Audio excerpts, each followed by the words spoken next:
جس میں 2 ڈسنٹنگ نوٹس آئے تھے یا ڈسنٹنگ نوٹس آئے تھے ججز کے، محترم ججز کے.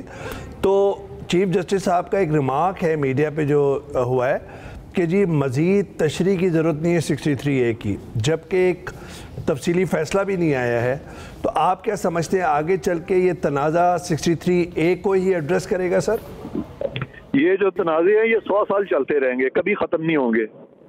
یعنی یہ اتنی چھوٹی سی بات تھی، اس پہ کہاں کی کہاں چلے گئے. یہ یہاں تک چلے گئے کہ 63A کی بات کرتے ہوئے انہوں نے پنجاب گورنمنٹ جو بن گئی تھی 197 ووٹس کے ساتھ، اس کو ریٹروسپیکٹیولی ایک فیصلہ کر کے کہ منرف اراکین جو ہے وہ ان کے ووٹ کاؤنٹ نہیں ہوں گے، پوری پنجاب گورنمنٹ کو انہوں نے ہلا دیا، جبکہ آئین میں یہ چیز نہیں لکھی. انکانسٹیٹیوشنل فیصلہ ہے.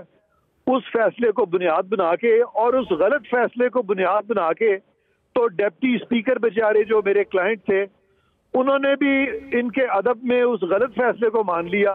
اور جب غلط فیصلے کو مانا تو انہوں نے کہا نہیں، ہماری جو تشریح ہے وہ تو یہ ہے ہی نہیں، وہ غلط سمجھے ہیں. تو میں نے سپریم کورٹ کو بتایا کہ انہوں نے آپ کا جو فیصلہ مانا ہے وہ غلط سمجھے ہیں. وہ کیا کرتے، آپ کے فیصلے میں تو غلطیاں ہی اتنی ہیں، اس کے تو تینوں پیراگرافز ایک دوسرے سے انکنسسٹنٹ ہے.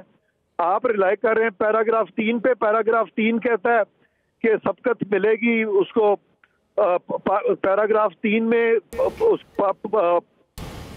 پارلیمنٹری پارٹی کو، پیراگراف 3 میں کہا گیا کہ سبقت ملے گی پارلیمنٹ پارٹی کو، اور پیراگراف 1 اور پیراگراف 2 میں کہا گیا سبقت ملے گی پولیٹیکل پارٹی کو اور پارٹی ہیڈ کو. تو یہ تو آپ کے فیصلے میں بھی تضاد ہے. اس پہ پھر منیب اختر صاحب نے، میں بڑی داد دوں گا ان کی، کہ اتنے ٹینس ماحول میں بھی انہوں نے دل بڑا کیا اور ان کو کہنا پڑا کہ عرفان قادر یہ بات ہے آپ ٹھیک کہتے ہیں. اس کے بعد وہ باقی 2 جج جو ہے بالکل تھوڑی دیر کے لیے خاموش ہو گئے. ان کو بلکہ چاہیے تھا کھل کے کہتے کہ ہم سے غلطی ہوئی ہے. جی سر.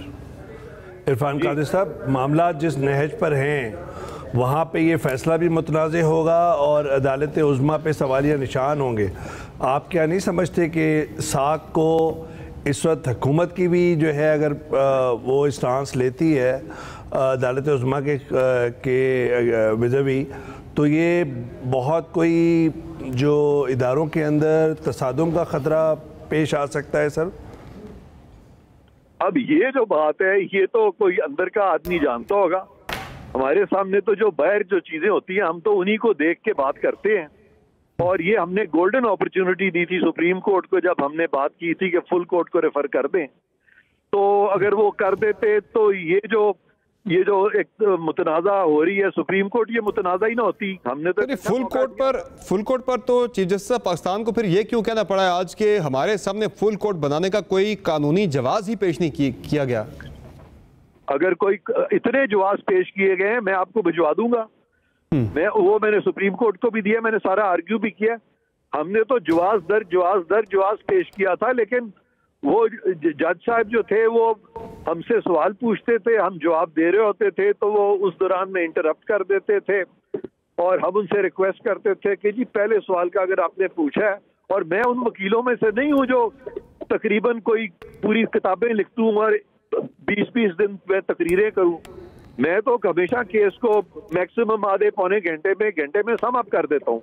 میرے بہت سارے کیسز ہیں جو میں نے 5-6 منٹ میں پورے کیسز ختم کیے ہوئے ہیں. میں تو کبھی کورٹ کا وقت ضائع نہیں کرتا. اور میں سمجھتا ہوں کسی بھی وکیل کے لیے بہت ایروگنس ہے اور بدتمیزی ہے کہ وہ کورٹ کا وقت ضائع کرے اور 3 دن 4 دن یا ایون 2-3 گھنٹے بھی آرگیو کرے. یہ ظلم ہے سارے سسٹم پہ.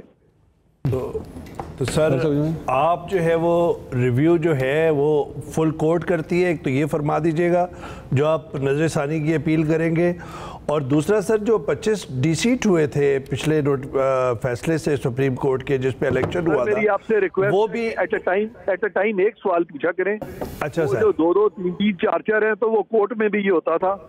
ون پوچھے تاکہ میں ہر سوال کا جواب دوں. ٹھیک ہے، نظر ثانی کا بتا دیجئے کہ سر فل کورٹ اس کی ہیئرنگ کرے گا سر؟ جی بالکل. ہم ریویو میں ایسی چیزیں بھی ڈال رہے ہیں جس میں کہ اس بینچ کے باعث ہونے کا، یعنی اپیئرنس آف باعث جو ہے وہ نظر آئے گی ریویو میں آپ کو. اور اس لیے ہم چاہیں گے کہ یہ خود ہی ریکوز کر جائیں اور فل کورٹ اس کو سنے. ٹھیک ہے, بہت شکریہ صاحب آپ کا, آپ نے جوائن کیا. عرفان قادر صاحب, علی جادی صاحب وہ ریویو کی طرف جا رہے ہیں معاملے کو لے کے, اور ڈیسیژن سے پہلے ہی خود ہی ریکیوز کر دیں گے. ابھی مطلب وہ ایکسپیکٹ کر رہے ہیں, انہیں نظر آ رہا ہے ڈیسیژن کیا ہوگا, مجھے سمجھ میں نہیں آ رہی کہ ابھی تو فیصلہ آ جائے, وہ تو بینچ کے اوپر اس کے بعد بیٹھ کے ریویو میں جائیں. وہ پہلے سے ہی, وہ تو کل سے ہی بیٹھے ہوئے, مطلب ہے کہ وہ تو